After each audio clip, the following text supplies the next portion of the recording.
Hi Capricorn, welcome to your general reading for the 16th to the 22nd of May. Just going to leap straight in. Have already shuffled these. I'll just give another quick shuffle and we'll jump in. So first of all, Ace of Swords. Then we have Queen of Swords. Wow, heavy energy. Written past, Three of Cups. Hermit. Nice. Nine of Pentacles. 10 of Pentacles. Nice to see that in sequence. I don't know why, after all that fantastic stuff, why are you so upset about that?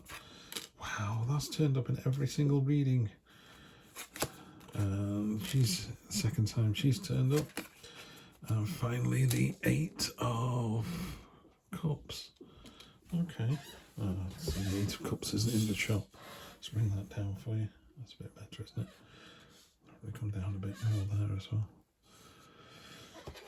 Okay, we're all in. Oh, these are a bit high as well, aren't they? There we go. Well, that's a tight little read, isn't it? There we go. Okay. Yep, I can see all that now. So, Capricorn, let's see. Energy on the bottom is the Ace of Pentacles. So that's really nice to see. Okay, I'm trying to work out, is this a love reading or is this a more sort of businessy relationship, business kind of career read? I'm not sure. Anyway, pardon me. Start off with the Ace of Swords. This is a new start, but with a real kind of, it's got flames on there. You know, it's really cutting through. It's a what's the word I'm thinking of? Whereas this Ace on the bottom is about a material kind of making it happen.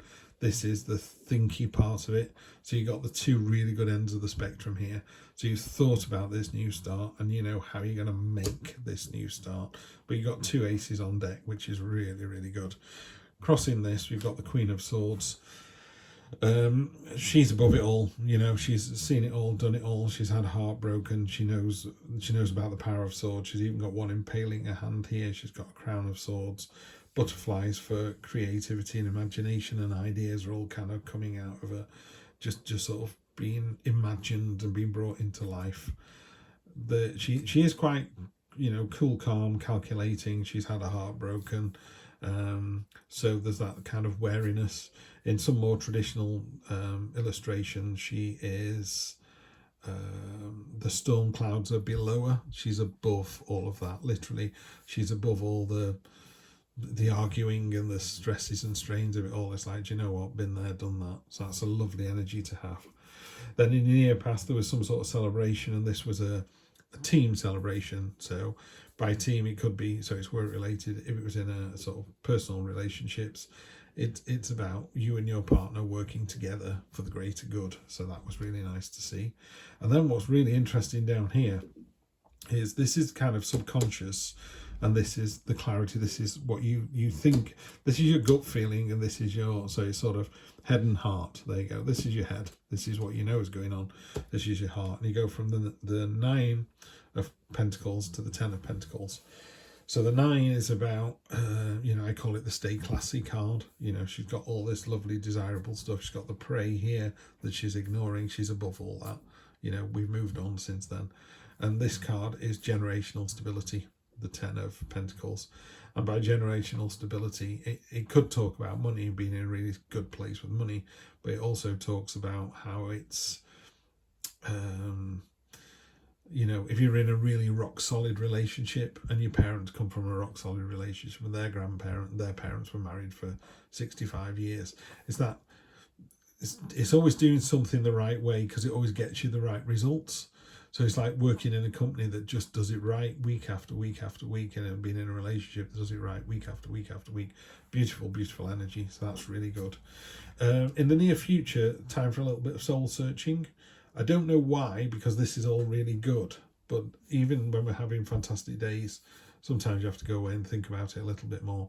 So the Hermit talks about, you know, kind of going off into the mountains and navel gazing, internalizing, and really thinking about what it is that you want and, you know, how you want to do it. And it's also about attaining knowledge. So, you know, the situation, I suppose, generational stability is built on knowledge, because if you always do what you've always done, you'll always get the same result. So, which is great. So you go, well, that worked great last week. Let's do it again. Let's do it again. But the really clever ones will go, that was great. We can either do it again or we can do it better. And by doing it better, they continue to evolve, don't they? So maybe there's something in there. So you're going away to think about how to make this good situation even better. Because down here, there's an important message coming in that you're kind of ignoring. You're too busy. There's some friction somewhere.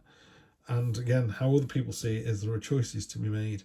So it could be that you're in a really good place, but you feel like you have to make a choice. And you do have to make a choice, by the way, because no choice is not a choice. But you're kind of losing the importance of the message. How can I put this? It's a bit like someone saying, oh, the trains are going to be running late. And then you have conversation with 10 other people that talk about commuting problems and fuel prices and sandwiches and the thing at work, and you forget the original message. The original message was the trains are running late. Do you remember? You need to build in extra time, and you've forgotten about that. You've looked at the bigger picture and forgotten the initial question. So, and now you think you've got lots and lots of choices. So what I would suggest is you go and do some navel gazing, go and do some introspection, get back to what the original question was, and then you'll sort it. Yeah. So that's it. That's definitely what this is. The Knight of Wands doesn't have a sword, she just has a shield, and she bashes her way in. She's really brave, courageous. She doesn't need a weapon. She's just using this defensive shield to kind of get to where she wants to go. Brilliant. This is in your hopes and fears space, by the way. So that's really good. Negatively, it can be a little bit bull in a china shop, but more often than not, and I think in this reading as well, is about having that courage, bravery, tenacity, resilience, determination, knowing what you've been through before. Yeah, this is definitely what that's all about. So if it's in a relationship, it's like, this is good, I'm going to make it great because I've seen what's happened in the past if you don't. The outcome is the 8 of Pentacles, and there's all these eyes in the ocean here, and this poor little octopus, baby octopus, has got to leave its nest and go out into the big wide ocean, which is absolutely terrifying, but it has to. It knows it has to, you know. And again, in a more traditional deck, it's a person walking away from the 8 cups. There is nothing that serves it here anymore. So it's a bit like, you know, going off to university or being in a relationship with someone and going, but it's not for me. You know, it's a great relationship. I love them dearly, but I don't see myself with them in 5 years. I need to go off and do this journey. Yeah. Or it could be that the way this works doesn't serve us. You know, you're on nights, I'm on days. You're emigrating to New Zealand, I'm not. You know, it's that kind of stuff. And just knowing that you need to make a move to something, you know, you need to go on this journey yourself. Okay, so it's really good, it's really powerful. So I've no issue with the reading itself. I think it's great. It's a couple of new starts in there. It's really zinging along. 3. And again, sometimes we have to do things that maybe upset other people or upset ourselves.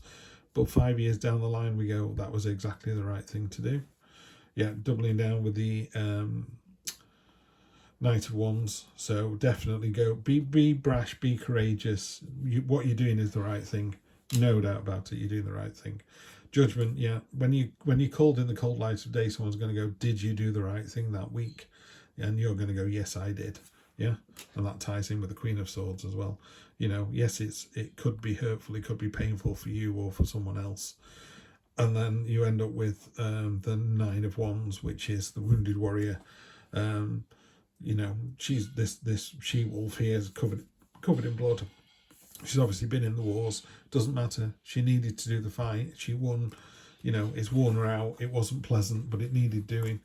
So I don't see these as negatives at all. I think you're in for a great week.